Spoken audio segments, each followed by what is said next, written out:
ہوگا، منصب اس کو ملے گا، قیادت اس کو ملے گی، ایمان لانے والے کو قیادت نہیں ملے گی۔ اس پورے گفتگو میں مولانا کی جو بات ہے اس میں اس نقطے کو سمجھیں گے تو اندازہ ہوگا آج تک تحریک اسلامی کامیاب ہو کیوں نہیں رہی، اور دنیا میں جہاں اسلامی تحریکوں کو کامیابی ملی ہے اس کے پیچھے وجوہات کیا ہیں۔ مصر کی اخوان المسلمون کو اگر عوام میں پذیرائی ملی ہے تو اس کی بنیادی وجہ یہ ہے کہ آپ کے ارکان کی تعداد اگر 40,000 ہے تو ان کے ارکان کی تعداد لاکھوں میں ہے، 20 لاکھوں میں ہے، آپ کا ان کا کوئی موازنہ ہی نہیں ہے۔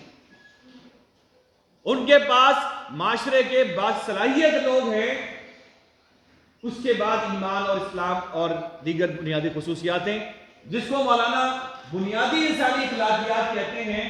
مصر کے لوگوں نے ان لوگوں کو اپنے گرد جمع کیا ہے، اس کے بعد بات ہو رہی ہے کہ اسلام، ایمان اور دیگر چیزیں موجود ہیں۔ مجھے یہ بتائیں، حضرت عمر جو تھے، اسلام لانے سے پہلے بھی اور اسلام لانے کے بعد بھی کوئی فرق تھا؟ ایک ایمان اور اسلام کا فرق تھا، لیکن اسلام لانے سے پہلے بھی وہ بہادر تھے، اسلام لانے سے پہلے بھی وہ ساری خصوصیات تھیں، اس لیے نبی کریم صلی اللہ علیہ وسلم نے ان کے لیے دعا کی تھی، ان کے لیے کہ انہیں اسلام میں کیوں؟ اس لیے ایسا باصلاحیت فرد اگر اسلام قبول کرے گا، اگر ایمان لائے گا، اگر تقوی اختیار کرے گا تو اس کے نتیجے میں پھر جو ہے وہ امامت مسلمانوں کو ملے گی۔ ہم معاشرے کے جب تک باصلاحیت لوگوں کو اپنے ساتھ نہیں ملائیں گے اس وقت تک اسلامی انقلاب ممکن نہیں ہے۔ یہ بنیادی نقطہ ہے اس پوری تحریک اسلامی کی اسلامی اخلاقیات۔ اب آپ جس علاقے میں ہیں، مالاکنڈ سے ہیں، کرم ایجنسی سے ہیں، پشاور سے ہیں، اگر آپ کے علاقوں کے باصلاحیت نوجوان، اعلیٰ تعلیم یافتہ نوجوان، اپنے اندر قوت فیصلہ رکھنے والے نوجوان، بہادر نوجوان، معاملے کو سمجھنے والے نوجوان، جو لوگوں کے دلوں میں اپنے لیے گھر پیدا کر لیں وہ نوجوان، جو لوگوں کو اپنے ساتھ ملا کے چلیں وہ نوجوان، اگر ایسے لوگ آپ کے ساتھ ہیں اور پھر وہ مسلمان بھی ہیں اور ایمان بھی رکھتے ہیں اور متقی بھی ہیں تو غلبہ تب آئے گا۔ اس وقت غلبہ آپ کی میجورٹی میں آنے سے نہیں آئے گا۔ اب آپ بنیادی نقطے کو یہاں پہ سمجھیں۔ اگر ہمارے پاس معاشرے کے 15 سے 20% لوگ بنیادی انسانی اخلاقیات کی خصوصیات کے ساتھ تحریک میں شامل ہو جائیں تو یہ 100% لوگوں پر قابض ہوں گے، 20% وسائل کے ساتھ۔ اور اگر ان کا ایمان صحابہ کے لیول کا ہوا تو 5% وسائل کے ساتھ آپ 100% پر قابض ہوں گے۔ مولانا مودودی تحریک اسلامی کی اخلاقی بنیادوں میں یہ کہہ رہے ہیں۔ آپ صحابہ کی زندگی دیکھیں، یہ پورا رومن امپائر جب ختم ہوا، حضرت خالد بن ولید کی جب جنگ ہوئی، اس وقت ان کی فوج دیکھیں لاکھوں میں، یہ چند ہزار۔ آپ یہ جو پورا پرشین امپائر جو ایران سارا یہ فتح ہوا، اس میں حضرت سعد بن ابی وقاص کی فوج کی تعداد دیکھیں اور جا کے ان کی فوج دیکھیں، کوئی مقابلہ نہیں ہے۔ تو مولانا مودودی کہتے ہیں ایمان، اسلام، تقوی اور احسان، یہ 4 چیزیں ایسی ہیں جس کو وہ کہتے ہیں اسلامی اخلاقیات۔ وہ کہتے ہیں جب تک بنیادی انسانی اخلاقیات نہیں ہوگی اس وقت تک اسلامی اخلاقیات اگر ہو بھی تو بھی امامت نہیں مل سکتی۔ تو امامت کے لیے شرط یہ ہے کہ اسلامی اخلاقیات کے ساتھ اس کا ہونا ضروری ہے۔ اب جس کو مولانا ایمانی اخلاقیات کہتے ہیں وہ کیا ہے؟ ایمان، اسلام، تقوی اور احسان۔ چلیے آپ میں سے اگر کوئی بتانا چاہیں تقوی میں اور احسان میں کیا فرق ہے؟ جی کیا فرق ہے تقوی اور احسان؟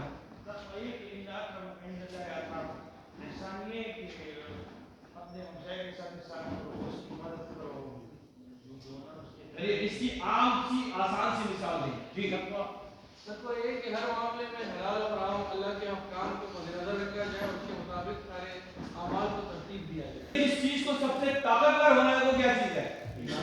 اور جو چیز سب سے کمزور ہے ہماری وہ کیا ہے؟ یہ ذرا غور سے سنیں، یہ شروع سے سٹارٹ کریں اس کو.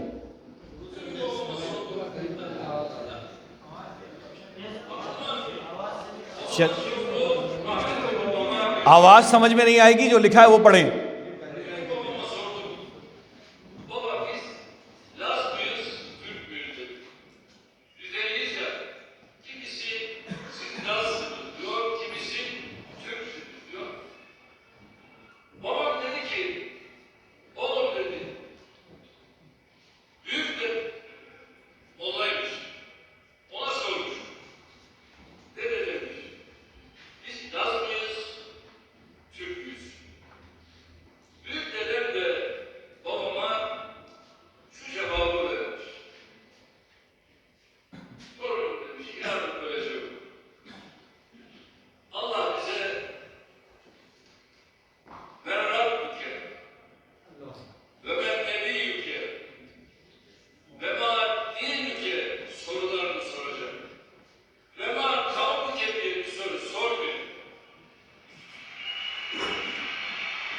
اب میں آپ کو دوبارہ لگائیں، میں پڑھ کے سناتا ہوں. جن لوگوں نے نہیں پڑھا ہے وہ ذرا جواب سنیں، پھر میں یہی لگائیں.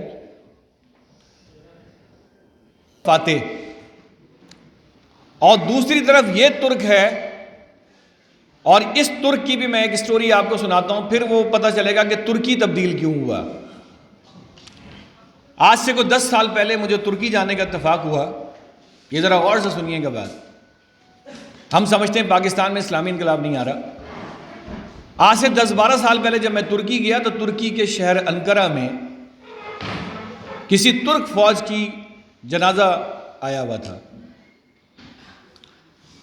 جب میں وہاں جنازے کے پاس گیا تو کسی کرد نے ظاہر مارا تھا، تو مجھے ایک ترک نے یہ بتایا کہ اگر ترکی کی فوج میں یہ پتہ چل جائے کہ فلانا شخص نماز پڑھتا ہے، چہرے پہ کوئی نشان ہے یا پیر پہ، تو وہ ترکی کی فوج میں داخل نہیں ہو سکتا. یہ میں صدیوں پرانا واقعہ نہیں سنا رہا، یہ 10-15 سال پرانا واقعہ سنا رہا ہوں. ایک ایسا ملک کہ جس میں سلطان فاتح کی قبر جہاں پر ہے، اس محلے میں مجھے رہنے کا اتفاق ہوا. اس کو فاتح محلہ کہتے ہیں. اس محلے میں جہاں مسجد میں نبی کریم صلی اللہ علیہ وسلم جو ہیں ان کی وہ مبارک وہاں پہ موجود ہے، لیکن اسی گلی میں آپ کو لڑکیاں سگریٹ پیتے، دیگر اس طرح کے کرتے کام بھی نظر آئیں گے. یہ ترکی ایسا معاشرہ آپ سمجھ لیجئے کہ موجود تھا. ایک مسجد کے پاس میں کھڑا ہوا تھا تو ایک ترک کو نہیں پڑھ سمجھ میں آ رہا تھا کہ وہ کیا لکھا ہوا ہے، اور میں اس کو پڑھ رہا تھا کیونکہ وہ عربی لکھی ہوئی تھی اور یہ ترک رسم الخط جو ہے وہ سارا چینج ہوا تھا. ترکی بہت ہی خراب معاشرہ تھا، آپ یہ کہہ لیجئے. پاکستان تو بڑا اچھا معاشرہ ہے. یہ طیب اردگان جب 9-10 سال کا تھا، یہ جذبہ جو ہے نا، نوجوان ذرا غور سے سنیں میری بات کو.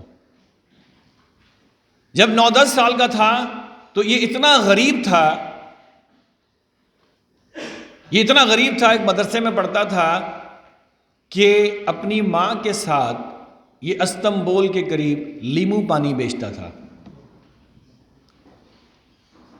شراب یہاں عام تھی، دنیا کی ساری برائیاں یہاں عام تھیں، اور یہ لیمو پانی بیچتا تھا. غریب تھا، مدرسے سے پڑھا ہوا تھا، لیکن اس عمر میں بھی کہتا تھا کہ ایک وقت آئے گا جب اسلام پسندوں کا یہاں غلبہ ہوگا. کب کہتا تھا؟ 9-10 سال کی عمر میں. پھر طیب اردگان جب میئر بنا اور اس نے ایک نظم پڑھی، اس نظم میں اسلام سے محبت کا اظہار کیا، تو اس کو میئر سے ہٹا دیا. پھر جب میئر سے ہٹا دیا، اس پہ سیاست پہ پابندی لگی، اور جب وہ پابندی ختم ہوئی تو اس نے ایک پارٹی بنائی اور اس کے بعد وزیر اعظم بن گیا. آپ کے خیال میں کیا صرف ایمان کی بنیاد پر یہ سب کچھ ہو گیا،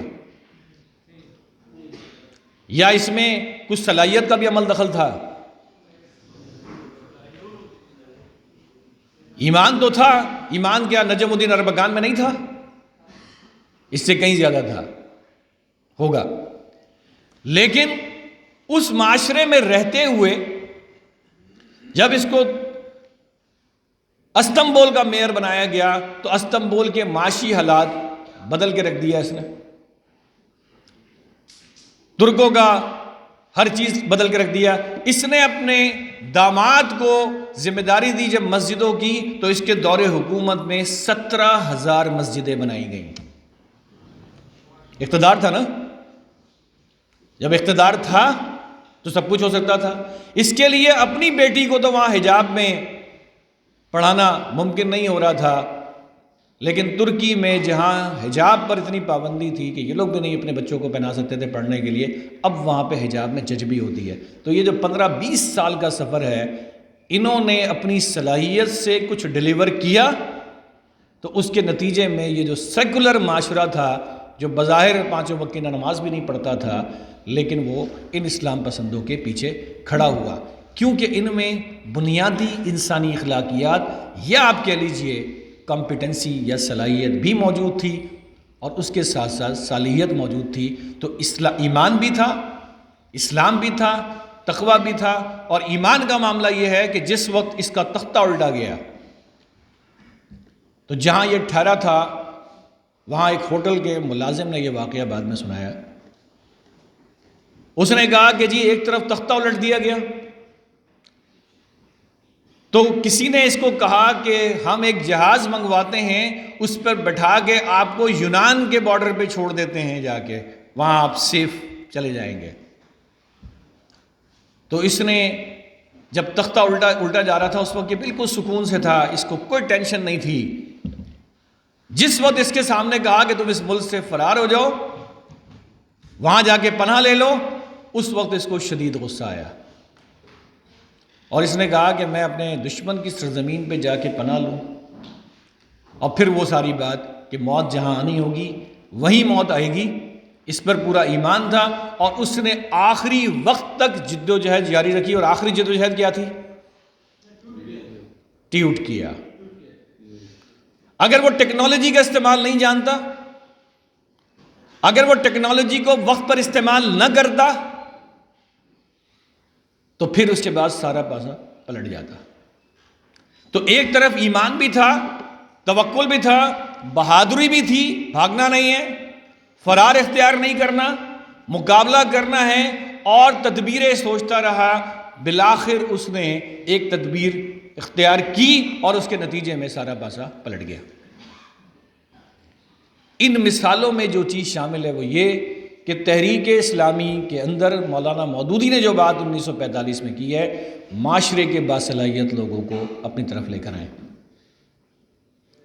جب تک معاشرے کے باصلاحیت لوگ تحریک اسلامی کی اس دعوت کو نہیں سمجھیں گے، اس وقت تک اس ملک میں تبدیلی نہیں آئے گی، اور نیک اور صالح لوگوں کے پاس اقتدار نہیں آئے گا، اور اس ملک میں اللہ کا نظام غالب نہیں ہو سکے گا۔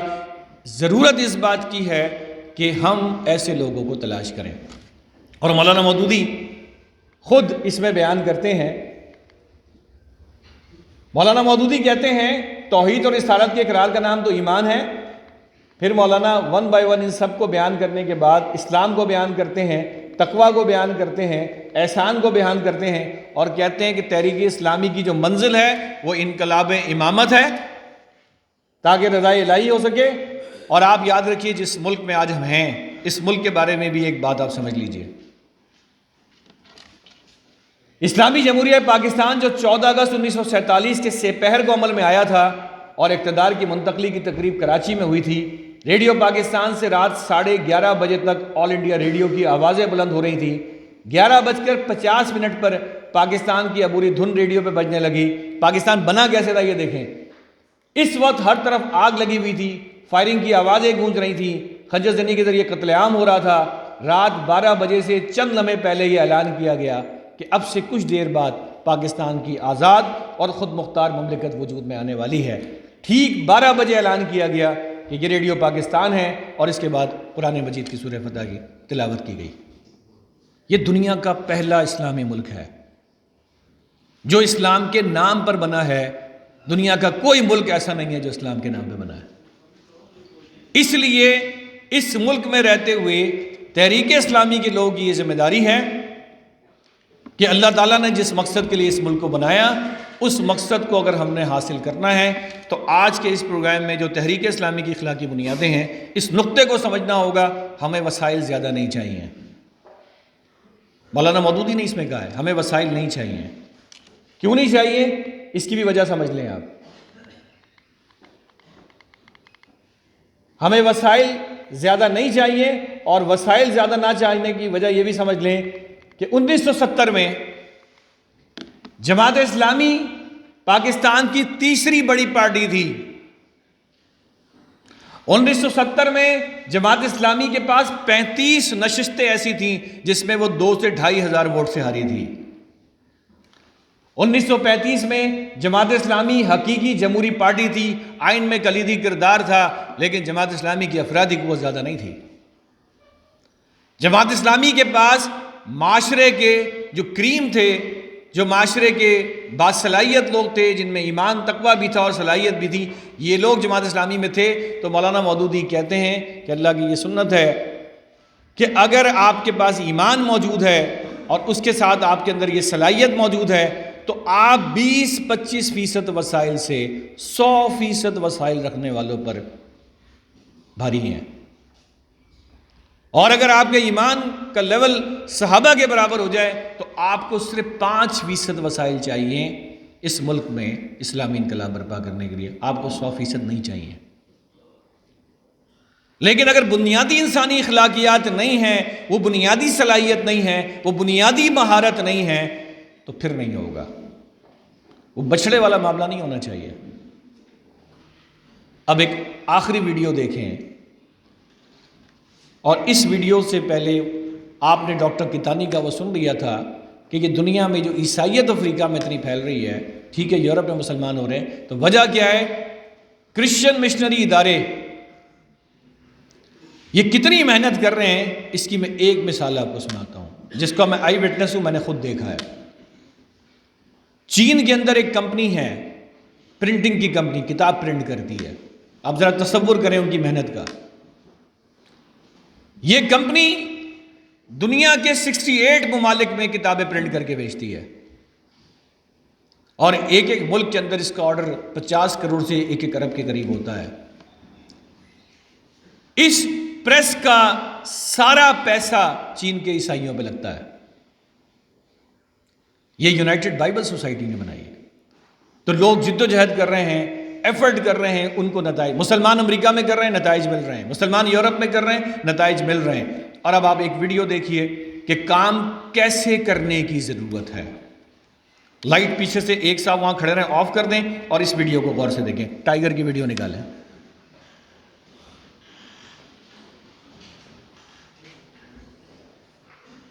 چیتے والی نکالیں.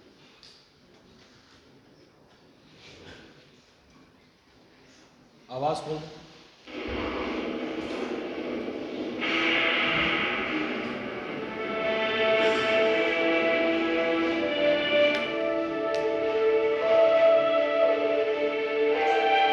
آواز تھوڑی سلو کر دیں.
لائٹ آن کریں. جو کام اس چیتے نے کیا نا، یہ کام آپ کر لیں تو پورے ملک میں جو نا اقتدار آپ کے پاس آ جائے گا. اب بتائیں چیتے نے کیا کام کیا؟ چیتے نے پہلے کیا کیا ہے؟ ٹارگٹ سیٹ کیا ہے. پھر اس کے بعد کیا کیا ہے؟ اس پہ توجہ لگا دی. اب یہ بتائیں چیتے نے درمیان میں جو دوسرے ہرن آ رہے تھے اس کو کیوں نہیں پکڑا جو قریب تھے؟ جس کو ہدف بنایا تھا اس کو پکڑا. ایک بات سمجھیں، چیتا بہت دیر تک نہیں دوڑ سکتا. چیتا تیز دوڑتا ہے، دیر تک نہیں دوڑتا، اس کا اسٹیمنا زیادہ نہیں ہے. چیتے نے ٹارگٹ کیا، شکار کو دیکھتے ہی بھاگنا نہیں شروع کر دیا، آرام سے ٹہل رہا تھا. جس کو ٹارگٹ کیا اس کو لے لیا. اب ہم نے پچھلے 60-70 سال غلطی کیا کہ ذرا اس کو سمجھیں. آپ کے خیال میں پاکستان میں اسلامی انقلاب کو لانے کے لیے کیا پورے ملک کو تبدیل کرنے کی ضرورت ہے؟ کتنے لوگوں کو تبدیل کرنے کی ضرورت ہے؟ 22 کروڑ کی آبادی میں کتنے لوگوں کو تبدیل کرنے کی ضرورت ہے؟ 3550 نہیں، 22 کروڑ کی آبادی میں 1.5 کروڑ لوگوں کو تبدیل کرنے کی ضرورت ہے ملک کا وزیر اعظم بننے کے لیے. اور مولانا مودودی کے نزدیک اسلامی انقلاب کا رستہ سیاسی اور اقتدار یہی الیکشن کے ذریعے ہی ہے. نواز شریف کو کتنے ووٹ ملے تھے؟ تقریباً 1.5 کروڑ. عمران خان کو کتنے ووٹ ملے ہیں؟ تقریباً 1.5 کروڑ. یہ آبادی کا 6 سے 7% ووٹ بنتا ہے. اور جو لوگ الیکشن میں ووٹ ڈال سکتے ہیں یہ ان کا ٹوٹل 17% بنتا ہے، 17%. اب آپ دیکھیے جس علاقے سے آپ ہیں یہاں پہ کوئی کینڈیڈیٹ ہیں جنہوں نے الیکشن لڑا؟ ہاتھ اٹھائیں نا ذرا، کون ہے ادھر؟ کوئی ہے کوئی الیکشن کمپین جنہوں نے کسی کی چلائی ہو؟ وہ ہیں یہاں پہ؟ چلائی ہیں؟ اب ذرا آئیں ادھر اور مجھے بتائیں وہ جیتے تھے یا ہارے تھے؟ پہلے ہارنے والے کی چلائیے، جیتنے والے کی. ہارنے والے کی چلائیے یا جیتنے والے کی کمپین چلائی ہے؟ ہم نے جیتنے والے کی چلائی ہے. ہارنے والے کی کون ہے؟ نہیں لیکن جیتے تھے، پوچھو. ہارے بھی ہارے تھے نا. ہاں. ہارنے کی وجوہات بتائیں ذرا 1 منٹ میں. ہارنے کی وجوہات یہ تھی کہ روابط ختم ہو گئے، اجتماع ختم ہو گیا، لٹریچر ختم ہو گیا. کارکنان تھے. کون سے علاقے سے ہارے تھے یہ بتائیں؟ یہ دیر سے ہارے تھے. اب 1 منٹ ذرا دیر والے رک جائیں. آپ کو کتنے ووٹ ملے؟